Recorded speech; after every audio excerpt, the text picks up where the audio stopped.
Hello and welcome to another episode of The Defenders on Sansad TV. And in this episode, we're looking at a subject which has been making news for some time. And that is the importance of microchips and semiconductors in the future of warfare. And more specifically, in the case of India, how the Indian Armed Forces need to improve upon the technology they use, at the same time need to incorporate various initiatives to put India on speed with its rivals, particularly China, and how India can pick up from the technologies that the West has already manufactured and is willing to supply to India till India bridges the gap. And to understand the importance of microchips, semiconductors, and in their usage in warfare, we have two experts.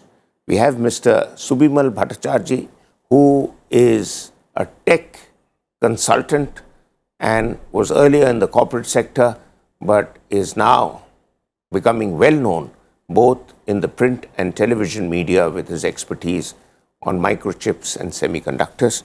And we have the very knowledgeable Lieutenant General Dr. V.K. Saxena, who is wearing many hats, author, academic, also a distinguished fellow at the VIF and a visiting fellow at CLAWS, and soon to wear more institutional hats. But I'll start with you, General Sir. Can you explain to us how we can, as a country, become on par with our nearest big rival, that is China, in the areas such as future warfare tools like drones? Because I believe drones is one area where chips could play and have played in recent conflicts a very important role. At the same time, it will provide us a leading edge over our adversary, even Pakistan, if we begin to use those in larger numbers than we had planned to in the past. Very important and relevant question, Maroof. First of all, I have always written and I have always believed that ever since the drones have reached the battlefield, the warfare has never been the same. And they have defined how the future aerial combat will be, both in terms of main platforms and in terms of small drones. Now, talk of the drone technology today, a lot of revolution is taking place in India in the drone manufacture, as well as making the drones capable to undertake multiple tasks. Today we have small drones. Today we are also going in for other types of drones which can do more than just a simple star mission, intelligence, surveillance, target acquisition, and reconnaissance.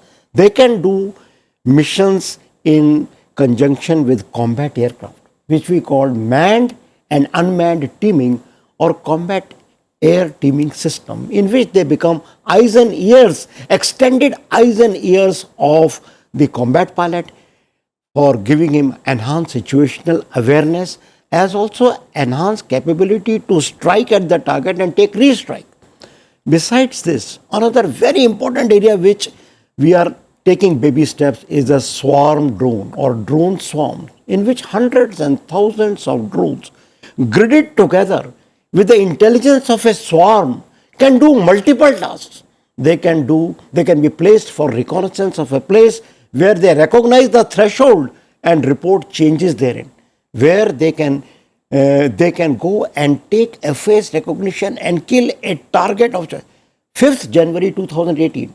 Just 13 drones attacked an aerial base of Russia in Khmeimim and a naval base in Tartus.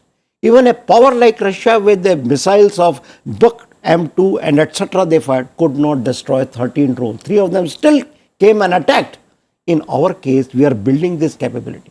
Now, building all this capability sounds very fancy, but what is required is the capability of the microprocessors, the chips, etc.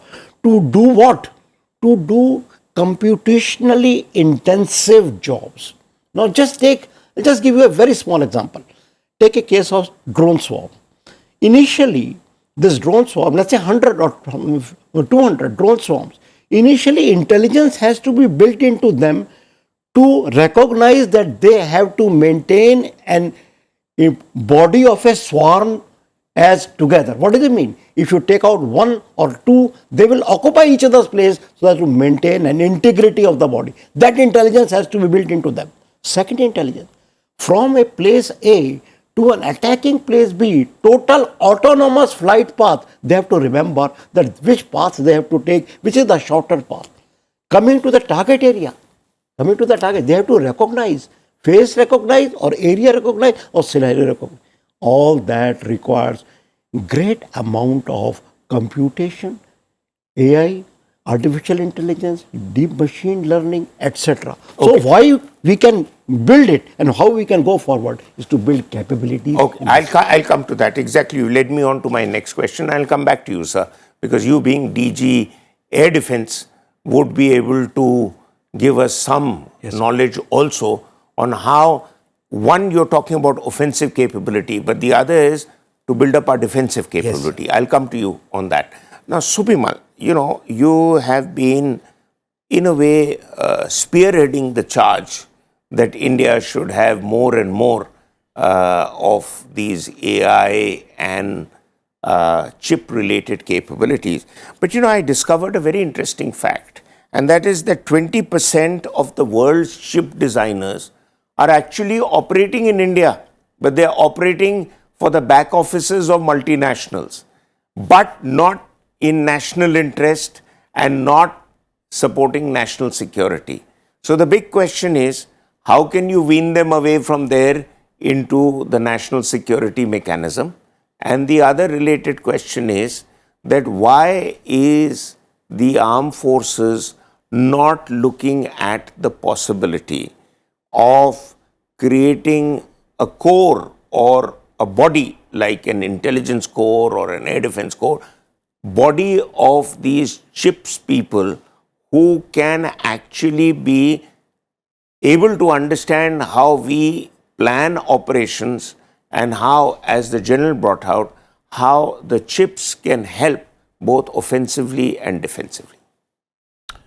As General Saxena has just mentioned, computational power and artificial intelligence today are taking the battlefield to a completely different level. And that's where our capabilities, our strategy as a nation definitely lies. And we are taking steps. I think artificial intelligence in our defense system has already made its grounds. There is a DEF Expo right now happening where some displays are happening using artificial intelligence technology in the equipments that have so far been there on the battlefield. However, to come to your point right at the beginning about, that if 20% of artificial intelligence work, the best of the resources are in this country, and how they are not being, or why we are still not being able to use them for our own national security purposes and all.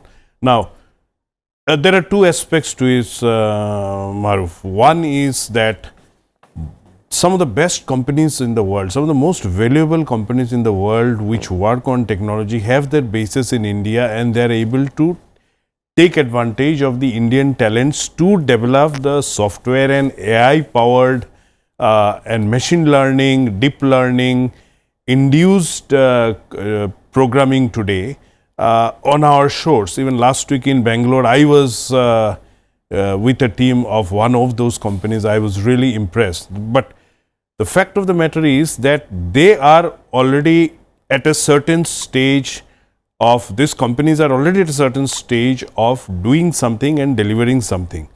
We as a national strategy have figured out that this is important, and we are trying to do a roadmap about which are the areas where we apply.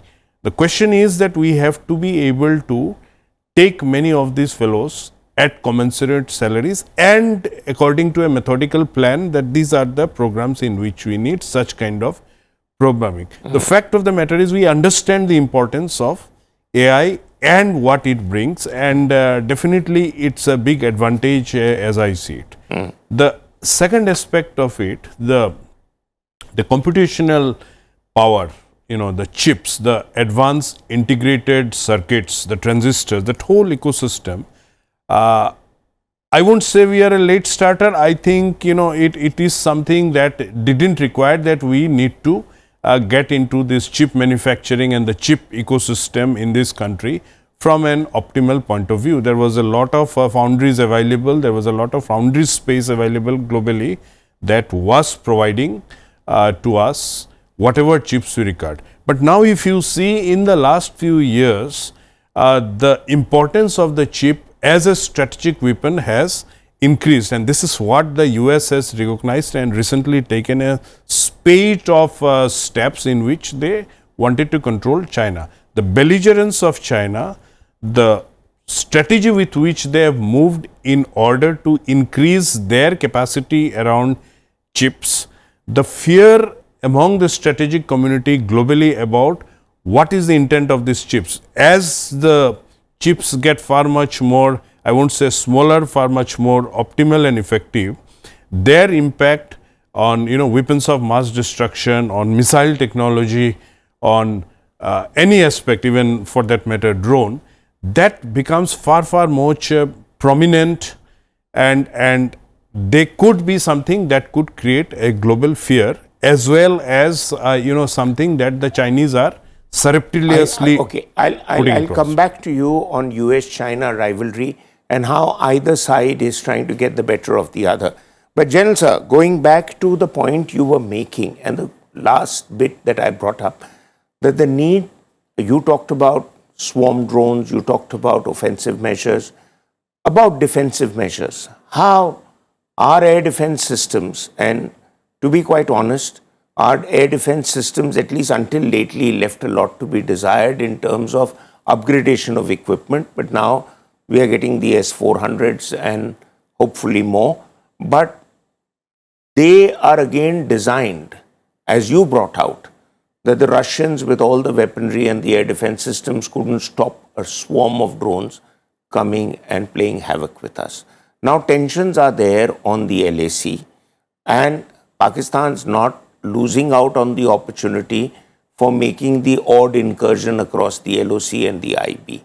How does our air defense system cope with it? Because one of the things I believe that in air defense radars, drones often get mistaken for birds, and which doesn't activate the radar systems.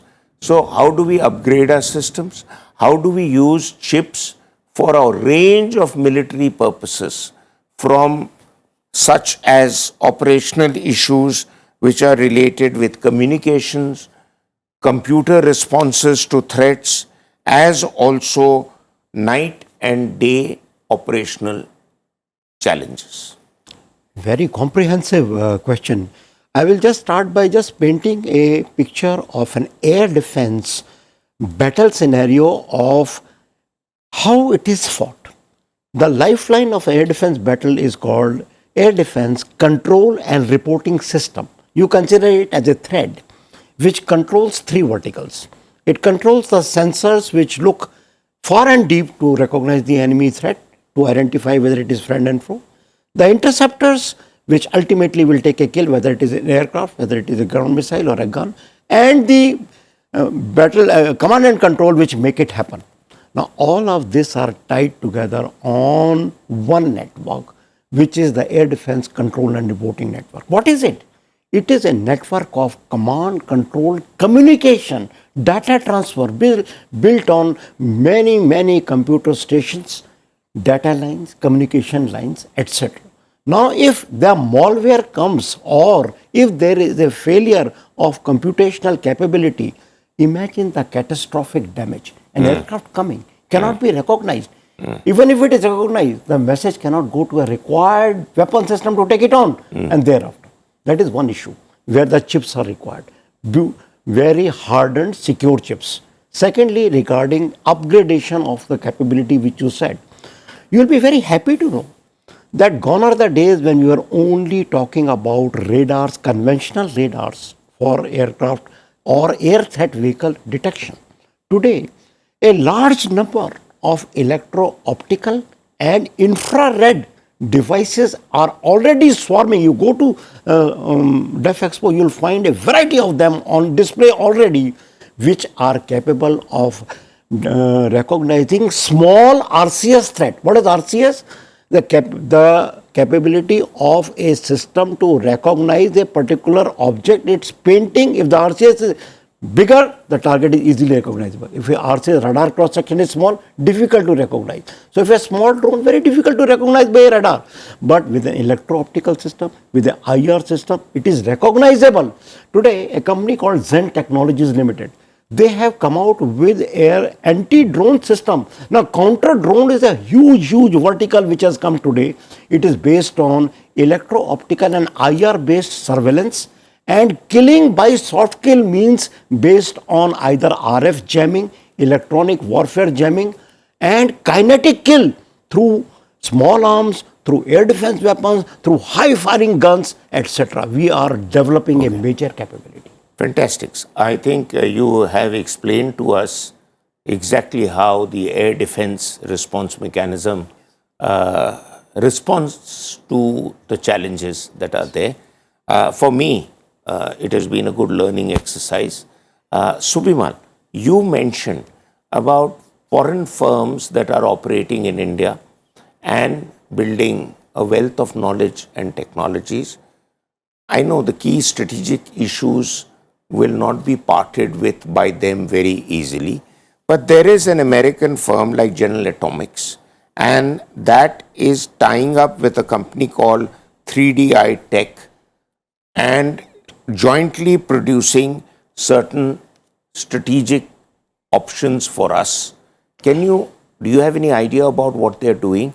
Can you explain to us that what is it that they are bringing onto the table which is going to get in double quick time our forces to benefit from what they're doing?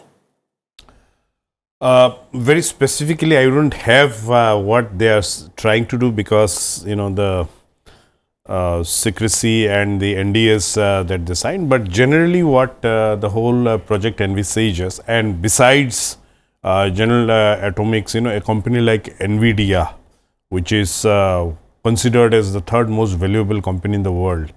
It's one of the best in terms of the chip-related software. It's around gaming as well as with strategy, and you would have seen even the US has now stopped NVIDIA from selling certain chips to China. Part of the CHIPS Act, I believe. Well, it was even before that. But what the General Atomics effort here has been that, this chips that enable different, what are basically chips? These integrated circuits have now billions of transistors, and each of these transistors are able to carry out a certain function. So many of these functions are primarily around optimizing responses using, artificial intelligence capabilities and all, and that is where your functional precision and the time and location at which you will hit at making basically a most optimal performance in the scenario, calculating everything at supercomputing speed. This is by and large the effort that is being made. So while we are having a lot of resources, while a lot of companies are using, whether it is Intel, whether it is Samsung, whether it is NVIDIA, all these companies that are at the forefront around the chip technology, they all are writing that software which actually goes to the foundries, where mostly in TSMC in Taiwan, as you would have seen, and they are just manufacturing it.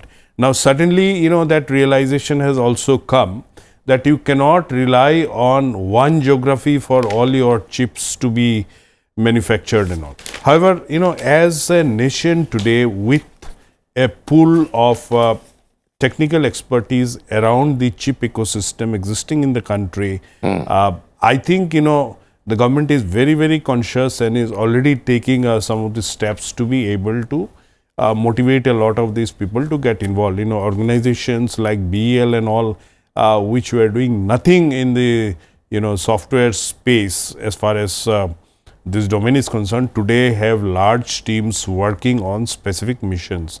Indian space research organizations have also augmented a lot of its activities around artificial intelligence and the whole of the domain around getting chips. Further, computing programs like petaflop computing to the next stage of exaflop. There is an exascale project that is being spoken in strategic circle. That's also going to come up. So I think the vision of the government is there. The question is, how do you channelize your resources all together in an optimal fashion so that they are able to deliver, and that is where comprehensive, very comprehensive. But I got to rush due to time.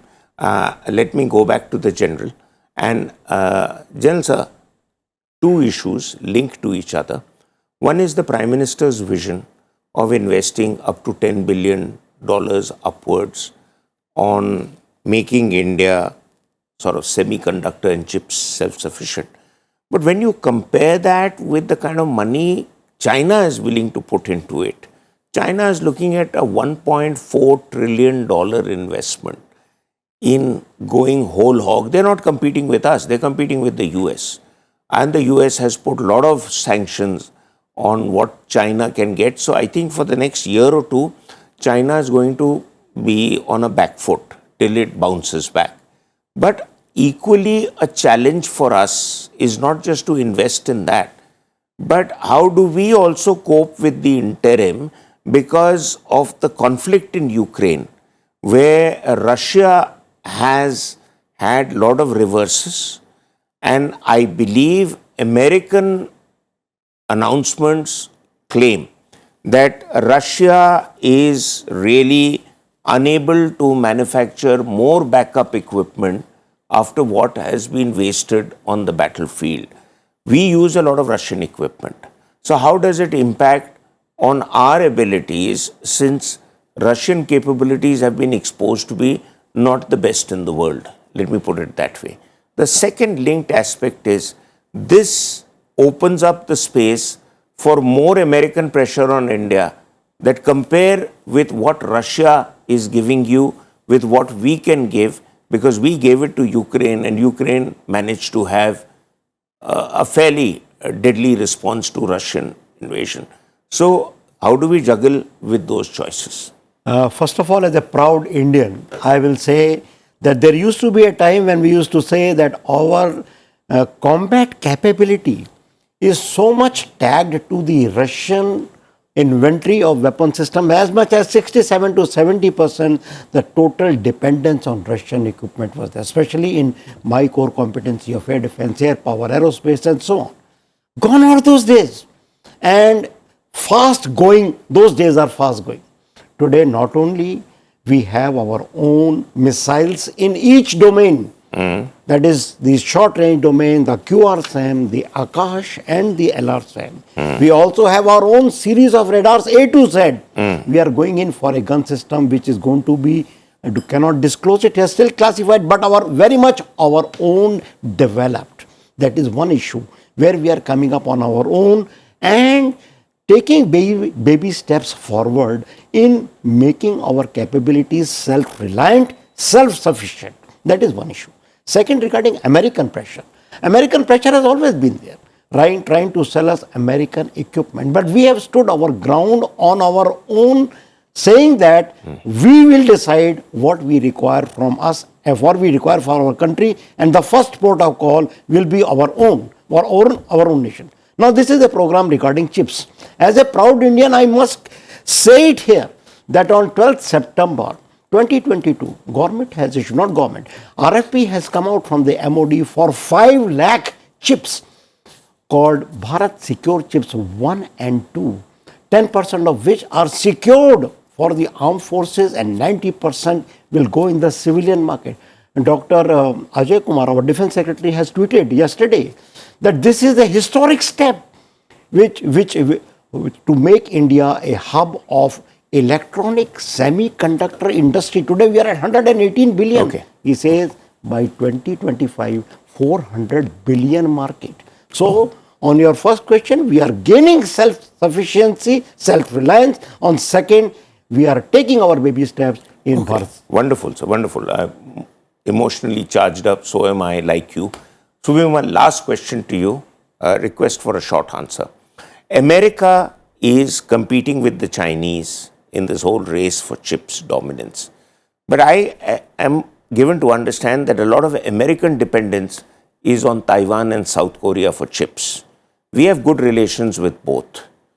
Can we also bypass the Americans and start engaging directly with them to get the chips in the interim, as the general brought out, till we also reach that stage?